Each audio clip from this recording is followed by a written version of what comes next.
અને હવે જોઈએ સમાચારો વિસ્તારપૂર્વક તો આજથી ગરમીમાં મળશે આંશિક રાહત। તાપમાનમાં 2 થી 4 ડિગ્રી જેટલો ઘટાડો થશે। મોટાભાગના જિલ્લાઓમાં તાપમાનમાં ઘટાડો નોંધાશે તો કેટલાક જિલ્લામાં તાપમાન ઊંચું રહેવાની સંભાવના છે। 13મી માર્ચે સુરેન્દ્રનગર અને અમદાવાદમાં યલો એલર્ટ એટલે કે આજરોજ આ યલો એલર્ટ આપવામાં આવ્યું છે, જ્યારે પોરબંદર, કચ્છ અને ગાંધીનગરમાં પણ યલો એલર્ટ અપાયું છે। અમદાવાદ, ગાંધીનગરમાં તાપમાન ઊંચું રહેશે, પોરબંદર, કચ્છમાં તાપમાન ઊંચું રહેશે।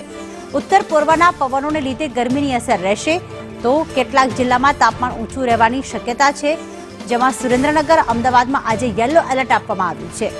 તાપમાન કેટલું નોંધાયું તે પણ આપણે બતાવી રહ્યા છીએ। અમદાવાદમાં 40.6 ડિગ્રી તાપમાન નોંધાયું, ડીસામાં 40.2, ભુજમાં 40.2 ડિગ્રી તાપમાન નોંધાયું છે। આ તાપમાન હજી પણ વધી શકે છે, પરંતુ કેટલાક જિલ્લાઓમાં ગરમીથી રાહત મળવાની પણ આશંકા વ્યક્ત કરવામાં આવી છે। ખાસ વડોદરામાં 40 ડિગ્રી, સુરતમાં 38.5 ડિગ્રી તાપમાન નોંધાયું। ઉત્તર પૂર્વના પવનોના લીધે કેટલાક જિલ્લામાં ગરમી વધુ પડશે તો કેટલાકમાં આંશિક રાહત થઈ શકે છે।